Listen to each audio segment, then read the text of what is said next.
Est-ce que la valeur d'autorité existe encore? C'est passé un tas de choses depuis une semaine et on a touché un petit mot la semaine dernière, entre autres, de ce cas d'une jeune fille de 12 ans qui a poursuivi son père parce que son père, comme punition, voulait la priver d'un voyage scolaire. Petite fille s'est tournée de bord, s'est engagée un avocat avec sa mère, est allée devant le juge, qui lui a donné raison et la petite fille est partie quand même en voyage. Et en fin de semaine, il y a eu des nouvelles également qui nous montrent que l'autorité n'est pas nécessairement respectée par n'importe qui. Les parents ne respectent pas l'autorité de l'école, le juge qui passe par-dessus l'autorité parentale. Où est-ce qu'on s'en va? Est-ce que ça existe encore l'autorité? On va faire une réflexion avec Maître François Vigeant dans nos studios, de même que Stéphanie Milot, qui est psychothérapeute, et Françoise Boivin, qui est dans nos studios de Gatineau. Bonsoir à vous trois. Bonsoir. Salut. Alors, je vais commencer par Stéphanie, psychothérapeute.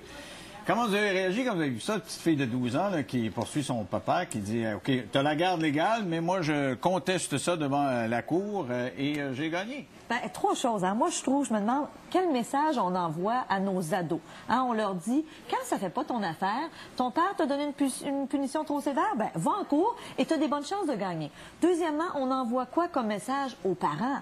À partir d'aujourd'hui, faites attention comment vous allez éduquer vos enfants et sachez que ces derniers pourront vous poursuivre si ça ne fait pas leur affaire. Et évidemment, ce qui m'attriste le plus, c'est l'aspect relation entre cette jeune fille-là de 12 ans et son père. À 12 ans, on a besoin comme enfant de notre père et force est d'admettre que dans les prochaines semaines, les prochains mois et peut-être même voir les prochaines années, cette petite fille-là n'aura pas une relation très saine avec son père. Ça nous donne déjà une idée de comment ça se passait avec lui et là qu'elle le poursuit, qu'elle gagne en plus. Je trouve ça très triste. Mais là, il s'agit de se demander qui mène, là, Maître Vigeant. La petite fille avait demandé elle-même à s'en aller chez son père, à ce qu'il ait la garde. Il a obtenu la garde. Il prend une décision, elle n'est pas contente, elle dit non, je veux m'en aller. Retourner chez sa mère, retourne chez sa mère, puis son père encore la garde, puis sa mère s'en va devant le tribunal et la petite fille gagne. Alors, c'est à se demander, c'est les enfants qui mènent. Bien, ça, c'est la théorie des chats inoccupés. Hein? C'est-à-dire qu'à l'époque où les parents s'occupaient de leurs enfants, bien, vous n'aviez pas besoin des tribunaux, puis on n'avait pas besoin d'avoir des avocats pour les enfants parce que les parents s'occupaient des enfants. Les enfants se sont aperçus que les parents s'en occupaient pas, alors ils ont décidé, on va occuper le chien inoccupé. Mais il ne faut pas être trop injuste pour la décision judiciaire. Hein? C'est que dans les décisions en droit familial, c'est qu'il y a une masse d'informations protégées que les médias ne peuvent pas révéler. Hein?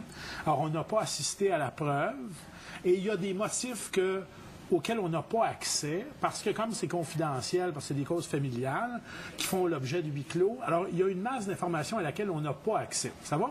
Alors, peut-être que la relation entre le père et la fille était plus dégénérée qu'on pensait.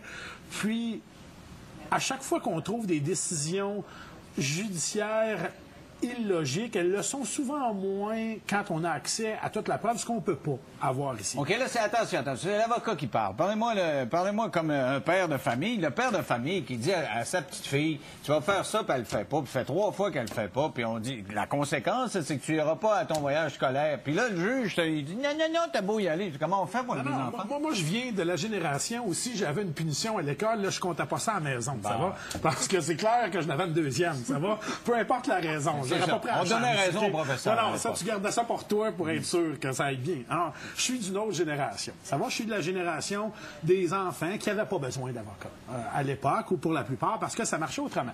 Maintenant, on a envoyé nos enfants à l'école, à la commission scolaire, à la garderie, à l'épicerie du coin, etc. Alors, il y a une grande partie de la responsabilité parentale qu'on a donnée à d'autres, parce que les modes de vie ont changé. Alors, évidemment, on est confronté avec le fait que, par exemple, dans la loi, bien, les tribunaux ont le droit de prendre des décisions quand il y a un désaccord entre les parents et gardiens sur une question dans l'intérêt de l'enfant. Moi, ce qui me fait peur, je partage là-dessus votre crainte, c'est que les gens s'assoient comme une tombola et que là, on s'adresse au tribunal pour savoir si on va passer là loin. Ça va? Alors ça, j'ai cette crainte-là, évidemment, et je ne suis pas rassuré. Mais je ne suis pas rassuré de toute façon en partant par le fait qu'on demande à un juge si on va faire un voyage à la fin de l'année. Justement, j'ai envie de demander à Maître Françoise Boivin, parce qu'elle est là aussi à titre d'avocate ce soir. Françoise, est-ce que le juge n'aurait pas juste dû dire « pas de mes affaires ». Entendez-vous entre vous autres, c'est pas de mes affaires. Bien, dans la région, parce que c'est issu de ma région, ce beau dossier, je peux vous dire à tous que ça fait beaucoup jaser depuis une semaine et demie, depuis que l'événement est survenu, qu'on en a entendu parler par les médias. Beaucoup de gens, c'est leur première réflexion. Moi-même, c'est la première réflexion que je me suis passée, comme qu'est-ce que ça fait là en cours? Est-ce que la juge n'aurait pas plutôt dû dire aux gens retournez chez vous, réglez vos affaires.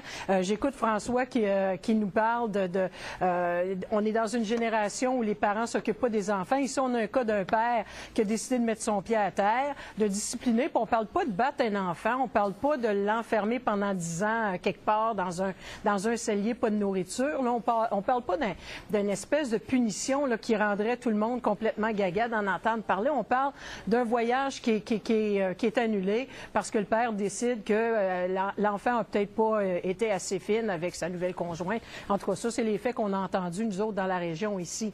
Alors, ceci étant dit, oui, moi, ça me surprend. Puis, ce que ça me laisse sous-entendre, je fais pas de droit matrimonial comme Maître Vigent, mais en tout cas, moi, je fais beaucoup de droit du travail. J'en ai fait une carrière pendant 23 ans à essayer d'évaluer le côté correct d'une mesure disciplinaire en milieu de travail entre un employeur et ses employés. Et là, s'il faut qu'on commence à faire ça avec les parents, on va avoir du plaisir. En tout cas, il y a bien des avocats qui vont commencer à avoir du plaisir, mais c'est pas nécessairement mieux pour les familles. On s'en va où avec ça, Stéphanie? Effectivement, je suis tellement d'accord. Et moi, je me pose la question, bon, OK, comment ça se fait qu'une avocate a accepté ça? Comment ça se fait que la Cour a décidé d'entendre ça? Mais au-delà de ça, comment ça se fait que la mère de la jeune fille a décidé d'aller de l'avant avec ça? Parce que ça montre pas beaucoup d'équilibre. Ben, c'est triste. Et puis, en matière de famille reconstituée, le premier conseil qu'on donne toujours, c'est faites attention de préserver... comment vous allez parler de votre ex-conjoint? Parce que la petite fille, c'est encore son père. Et aussi, faites attention de ne pas inciter votre enfant à adopter des comportements qui pourraient nuire à l'ex. On le sait, c'est le premier conseil qu'on donne toujours. C'est le b.a.-ba de la séparation. Exactement. Ça. Et là, on voit tout l'inverse. Une mère qui, en tout cas de ce que j'ai lu, semblait d'accord que c'était déproportionné comme conséquence et qui dit, OK, oui, on va poursuivre. Quel genre de relation ça fait? Ça va faire une petite fille avec un père absent ou en tout cas qui ne sera pas très présent. Ça fait des drôles de relations. Et dans la construction de l'identité, une petite fille a besoin de son papa. Mais ça, c'est les ex. J'ai parlé avec l'avocate du père et j'ai parlé, François, vous l'avez soulevé tantôt, de la nouvelle conjointe du père. Puis il paraît que la petite fille a de la misère avec la nouvelle conjointe. Puis je regardais un résumé dans un journal et la nouvelle conjointe s'exprimait, puis elle avait l'air, tu sais, des enfants rois, etc. Elle avait l'air sûre de son affaire. Alors, il y a aussi la relation à l'intérieur, la nouvelle famille. Tout à fait. Et ça n'a pas duré. À l'intérieur de ça, moi, je répéterai jamais assez, tant que c'est quelque chose de très familial. Je veux dire, même dans une famille qui n'était pas reconstituée, avoir su à l'époque, il y a de cela bien des années, que j'aurais pu me promener devant les tribunaux pour essayer de faire annuler certaines sanctions disciplinaires de mes parents. Mon Dieu, autre époque, autre mœurs. On n'aurait jamais pensé à faire une chose comme ça. Chez nous, mon père, ma mère se parlaient avant d'imposer la discipline pour essayer d'avoir un front uni puis que les enfants commencent pas à jouer un et l'autre. Alors, dans des familles reconstituées, alors que tu as des fois les deux ex qui sont à couteau tiré, ça rend peut-être la situation difficile. Mais il me semble que je serais encore, si j'étais juge, je ferais encore plus attention de ne pas m'immiscer dans ce genre de choses, à moins d'y voir des circonstances absolument extraordinaires qui mettent en péril le développement de l'enfant.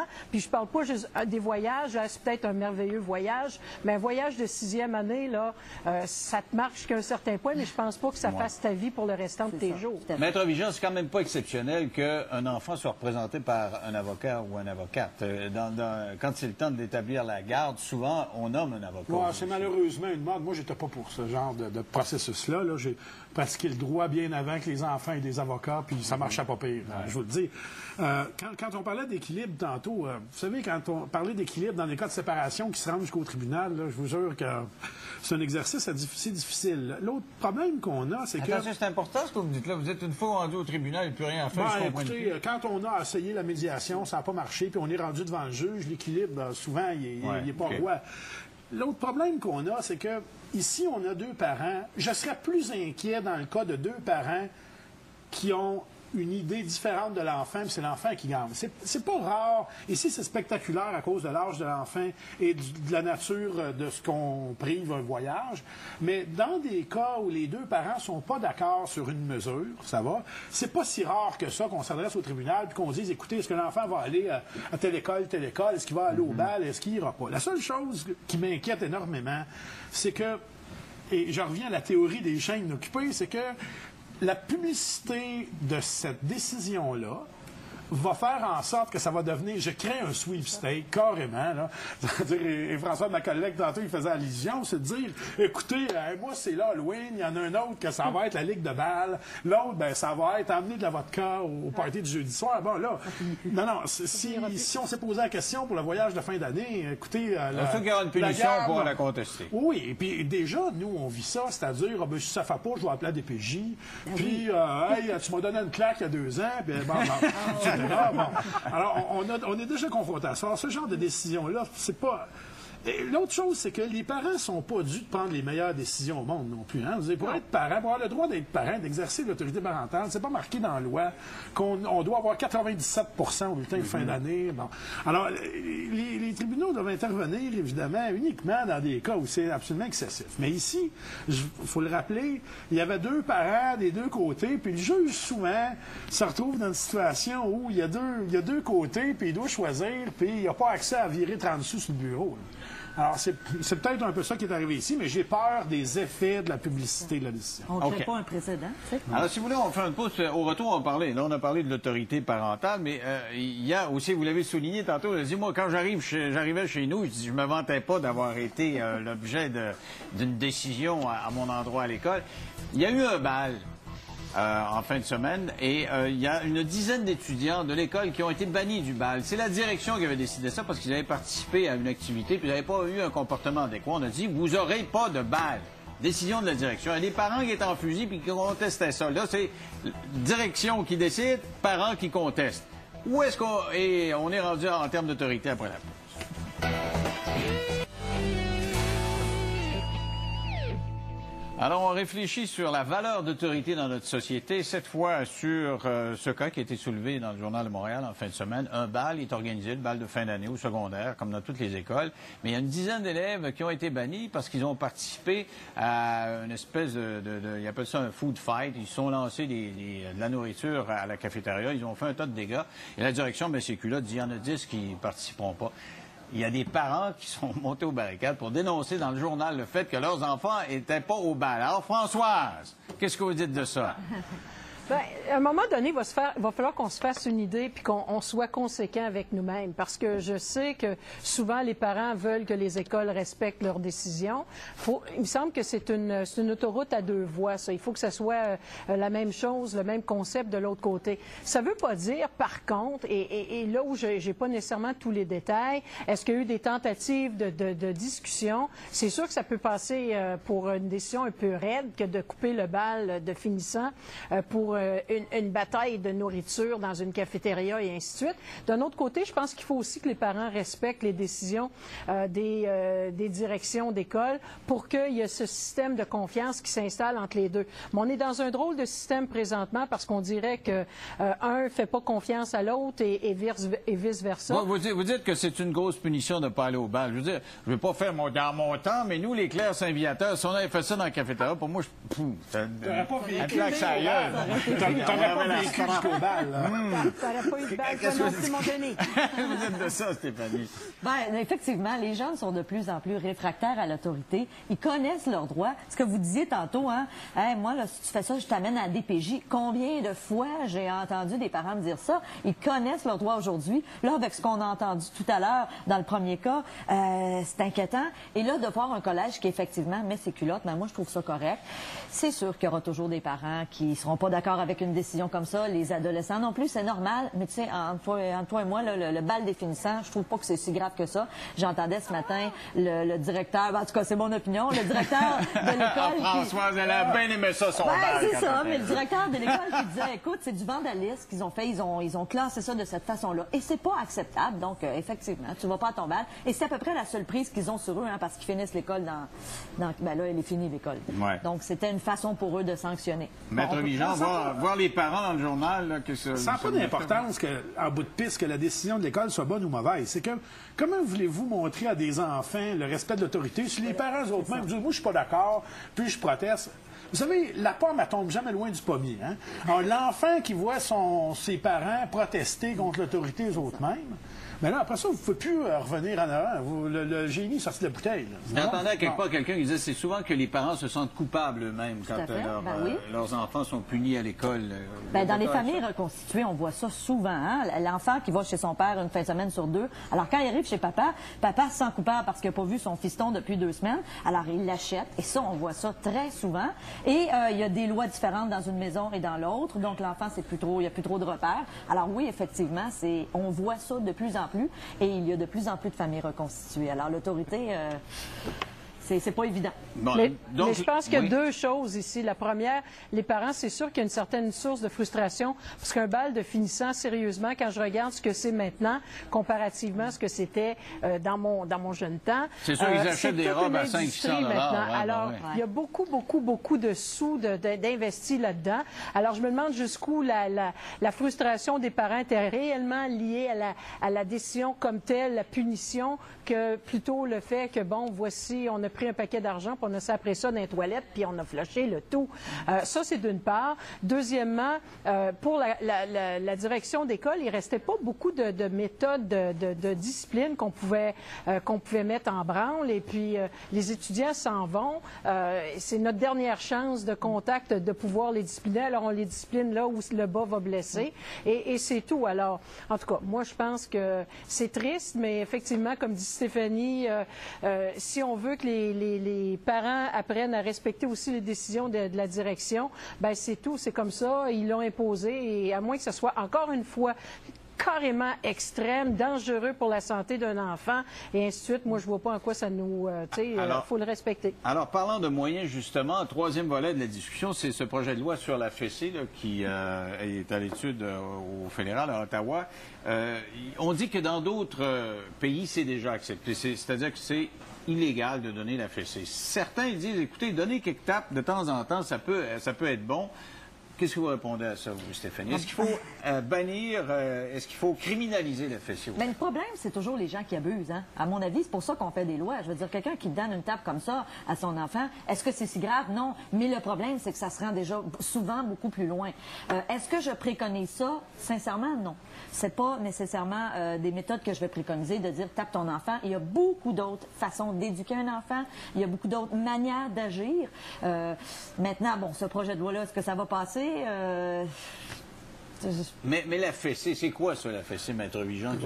C'est sûr qu'avoir une trappe, donner 15 coups dans le dos, puis donner une tape, c'est... Moi, je ne crois pas aux vertus des punitions corporelles, même embryonnaires. C'est-à-dire que je ne crois à aucune vertu d'aucune manière de punition corporelle, point final. Ça va? Mais je le dis avec beaucoup de respect pour Françoise, qui, je crois, est une marraine de ce projet de loi-là. Je suis contre à peu près toute méthode qui vise à indiquer aux parents de quelle façon ils devraient élever leurs enfants. C'est la problématique que j'ai. Alors, je ne suis pas contre le but poursuivi parce que je ne crois pas aux vertus des punitions corporelles, mais j'ai un problème au guide d'emploi. Moi, j'ai un problème avec les modes d'emploi, de dire aux parents, écoutez, là, voici, on a un nouveau mode d'emploi, et là, vous avez le droit de faire ça et pas le droit de faire ça. Mais on peut s'entendre que socialement, le mode d'emploi qui consiste à donner des coups, c'est peut-être pas la meilleure idée. Quelque chose d'un peu plus vicieux. C'est que là, l'effet que ça peut avoir, c'est que vous allez donner une arme supplémentaire aux enfants, nos enfants chéris, qui déjà poursuivent les parents pour aller au voyage ou pour aller au bal. Et là, maintenant, si vous leur donnez un arc de plus, c'est de dire, ah ben là, tu te rappelles-tu la fessée que tu m'as donnée? Puis là, ils vont avoir des bonbons pendant 3 ans avec ça. Alors là, si tu veux pas que je te poursuive, là, ça me prend 2 balles puis 4 voyages. Alors, qu'est-ce que vous répondez à ça, François? Bien, d'une part, oui, c'est vrai, j'avais accepté au nom de la sénatrice Hélène Hervieux-Payette, parce que je pense que c'est encore elle qui présente ce projet de loi-là au Sénat. C'est son bébé, façon de parler, depuis je ne sais pas trop combien des lunes. Enfin, alors quand Stéphanie dit si ça passe, elle a tout à fait raison, parce que pas sûr que ça va passer du temps de ma vie sur Terre. J'avais accepté de le marrainer si ça venait un jour à la Chambre des communes. En gros, moi, quand je l'avais analysé, parce que je suis un peu comme François, je me disais, moi, j'aime pas tellement légaliser ces choses-là. J'aime bien que les parents soient maîtres de leur discipline et ainsi de suite. Puis je sais pas qui je suis, moi, pour juger. Je sais pas si vous avez déjà vu un enfant complètement hors de contrôle dans certains endroits publics, et tu dis, si personne n'a le droit là, de juste le prendre par les épaules, puis dire c'est assez, ou essayer de le ramener dans ses sens, sans crainte de voir 18 polices l'arrêter, le menotter, puis le transporter quelque part, ben ça fait un peu dur. Par contre, ce qu'on essaie de faire, puis on parle, puis il faut pas exagérer, là, on parle de la fessée. Alors, ça va toujours exister qu'une personne peut prendre la force nécessaire dans certaines circonstances. Ça, je ne pense pas, moi, que ça va faire de grands changements. Je suis pas une grande spécialiste au criminel, mais je vous dirais que c'est simplement pour éviter, justement, ces cas d'abus. Mais je suis d'accord avec François, moi, je pense pas que... Les abus, est-ce que c'est pas des voies de fait? À partir du moment où voilà, tu as abusé, alors, tu as donné des coups, tu as cassé des... quelque chose, c'est des voies de fait, c'est pas de la fessée, ça. Mais ça entre dans la même catégorie, selon moi, sauf qu'on permettait, quand c'était le détenteur de l'autorité parentale, d'utiliser, mais on dit toujours d'utiliser la force nécessaire. Ce qu'on veut enlever, c'est l'expression nécessaire, parce que, selon certains tenants, certains psychologues, et là, on embarque dans un champ de pratique qui est tout autre que le nôtre, à François et moi, mais à l'effet que ce n'est définitivement pas une bonne méthode, puis ça a été prouvé. Parlez-en au Doc Mayou, puis vous l'avez pour 3 heures sans arrêt. Puis bon, OK, comme j'ai juste 1 heure d'habitude, on ne l'invitera pas pour rien. Merci beaucoup, Françoise. Merci beaucoup, Stéphanie, Maître Vigeant.